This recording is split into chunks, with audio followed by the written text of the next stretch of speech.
Hi, I'm Terry Luck, Director of Communications at Our Lady of Perpetual Help Church in Glenview for another fireside chat. Today we're in a different location outdoor at the parish, but it's another beautiful location, the rectory porch.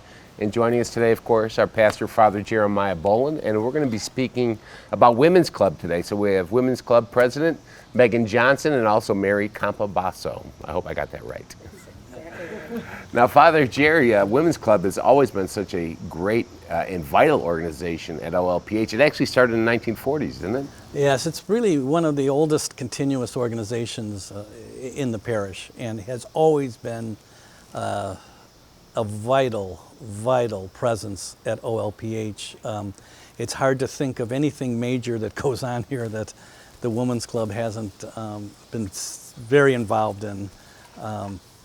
I always feel when I look at the history and I think of my own experience, I'm the moderator of the Women's Club, the chaplain, that the Women's Club has helped move OLPH from being a church to a parish because of the many ways they gather people and the many outreaches of the efforts of the Women's Club. It's not just a fundraising group. There's all sorts of guilds in the parish that become very important in a person's life. You know, I can't tell you how many funerals where the family will say, my mom belonged to Guild 36, and she had her best friends were from that. So it really makes a difference in the lives of our parishioners. In a large parish, it makes the large, kind of anonymous parish very personal when you can belong to an organization like the Women's Club and be invested in a guild. You know, it's amazing. Whenever you see an event, or, you know, when I do the bulletins, every event that comes up is sponsored by a guild, right? Nothing would happen without the guilds, right? That's for sure. Now, Megan, how long have you been a parishioner? You're now the president.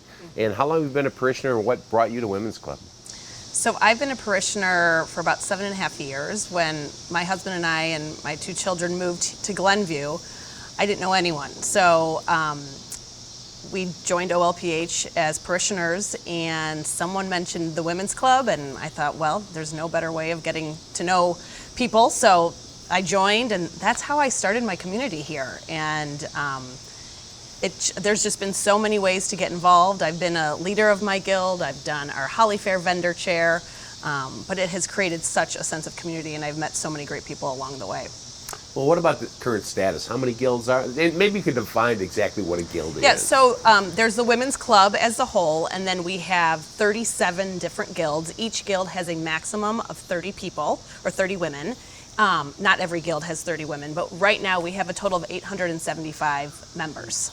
Which is great. That is amazing. Yeah. That is amazing. And Father Jerry, again, just going back to what we talked about before, talk a little bit more about why it makes OLPH such a vibrant community with Women's Club.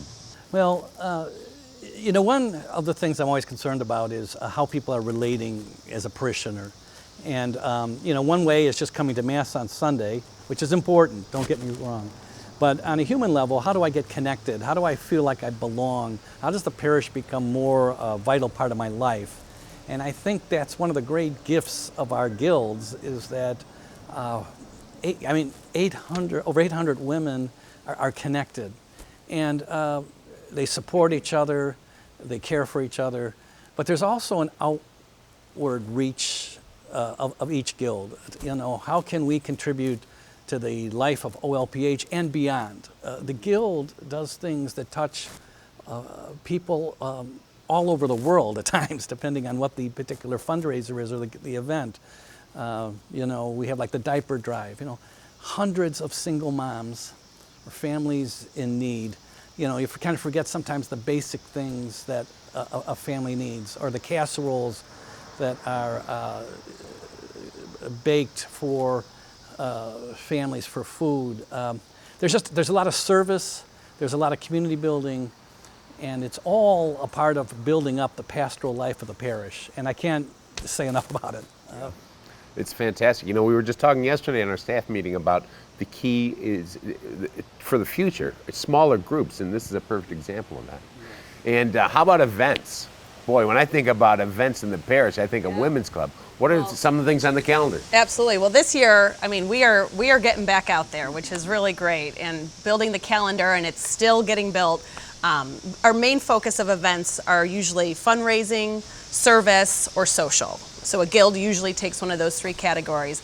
I have to say this year we have a drive every single month, from the fall food drive to the diaper drive. We have our laundry drive going on right now. We have a brand new drive called the sleeping bag drive. So you'll see those throughout the year. Some fun social events that we have. We've got our Holly Fair, which Mary is our Holly Fair chair, which we'll touch on in a little bit. We've got our Trunk or Treat coming back. We've got Deals on Wheels. We have a winter blues party.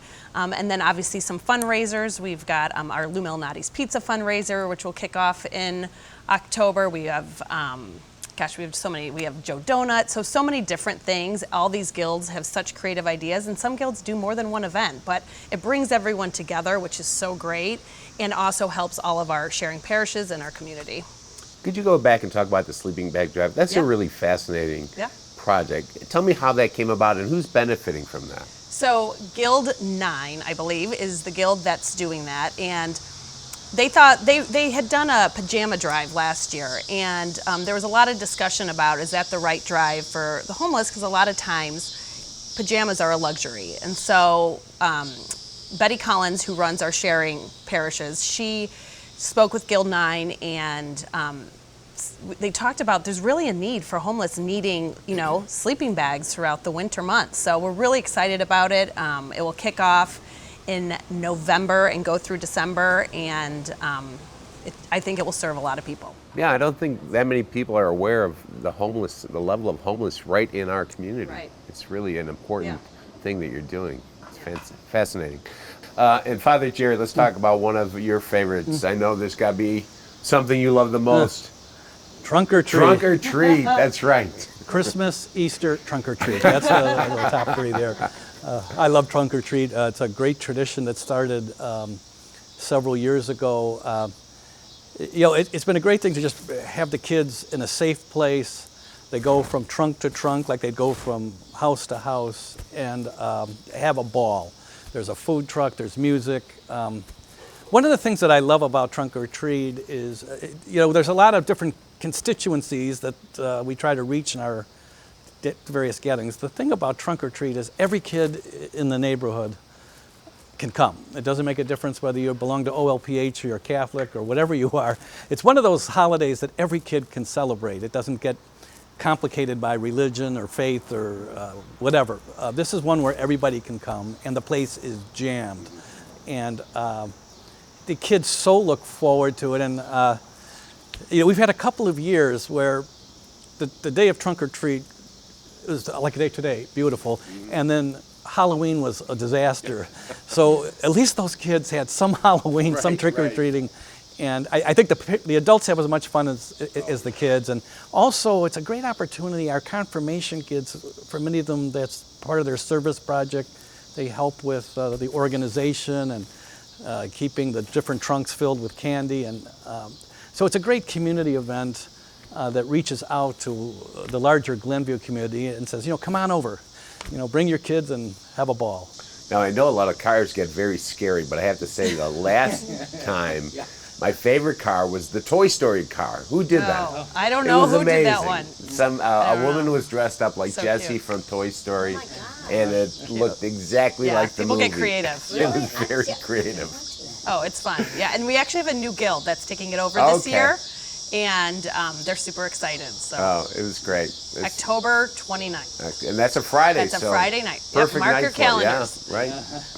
And then the big event after that, Mary, maybe you can talk about it. You're the Holly Fair chair, so let's hear about that. I am very pleased again to be chairing Holly Fair. I felt last year during the pandemic that I didn't really get the full feel of being able to run, the event in the way it was always done in the past. And as you all know, last year, because of we were right in the pandemic, we had to do it online only, so we developed the online website. But this year, although that variant is still flying around, and we still have to be, some people are, more compromised than others. So what we tried to do this year was really try to get enough opportunities for everybody. So if you, let's say, you don't really feel comfortable, you don't really want to go out, but you still want to support Holly Fair, we have our online website, which is fantastic. And then maybe you're someone that like, well, I don't know why I want to go to the big, the Palladium or the big, event like that, but I'd still like to get out a little bit. And so we have a few homes that are going to be hosting like 5 or 6 vendors, and they're all going to be close by, so it'd be almost like a house walk where you're going from house to house and supporting Holly Fair that way. And then we're going to have, of course, we moved the event from the Palladium to McDonald Hall, and it's going to be called Santa's Village and Sweet Shop, and that kind of gives the community also a feel of it's the holidays, it's Christmas. They say that Santa Claus might even be showing up. Now we're not sure, but that's what the spoiler alert has out there. And it happens to be also on the same day as Grandparents' Day. So I think the grandparents are going to have fun, coming with the grandkids after Grandparents' Day, and there'll be plenty of shopping opportunities in McDonald Hall. And then the very last part of it is we want to make the community very involved. So we're going around to all the restaurants and the boutiques and stores to see if you don't want to be a vendor inside McDonald Hall or in a home, there are quite a few shops that would love just you to come to their store or their restaurant. So for the whole week of November 1st to the 7th, we're going to have restaurants and stores within Glenview and maybe around the town area.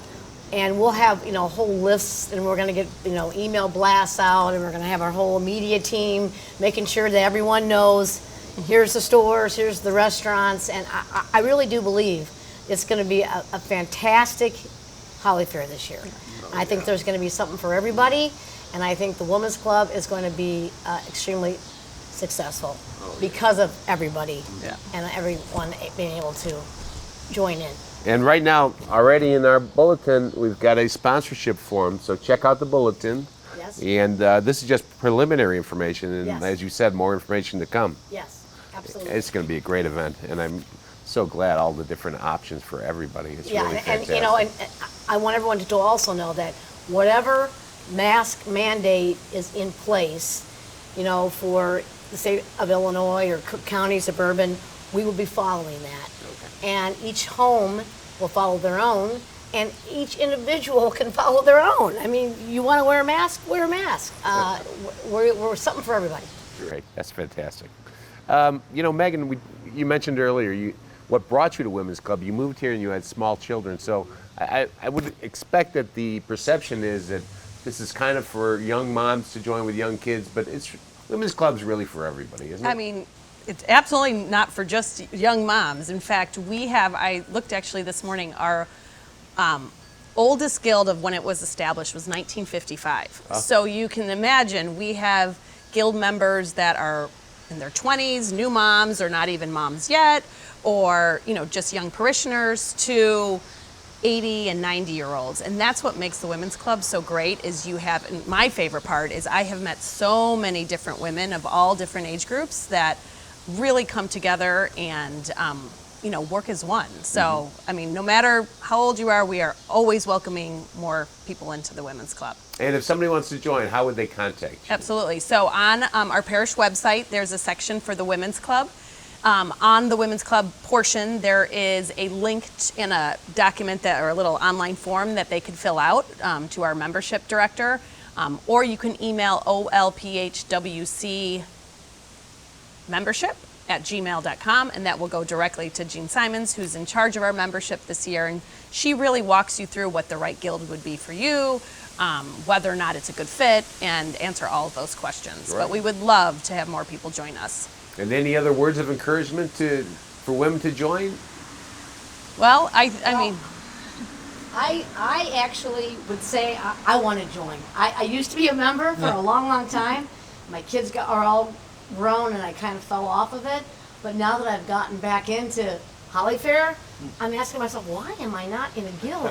I will send you that email I'll keep address. going. Yes. Just gain one new member. Absolutely. Absolutely. Well, and I think the biggest thing is it can be as big or as little of a commitment as you want. There's no expectation. Most guilds meet once a month during September through May. Summers, no one's really meeting. Each guild usually has an event of some sort. But if you're busy, everyone supports everyone that's, all of our lives kind of go like this. So, if you can give this much, that's great. If you can give this much, that's great too. So That's excellent. And Father Jerry, any last words of encouragement? We're going to have a great year. Last year was tough, and hats off to the Women's Club last year with Mary's creative work with the Holly Fair. We had any number of activities in the midst of all of that, and we just had our opening mass and first meeting, and there's just an energy that we're back. We're back in the saddle. It's going to be a terrific year.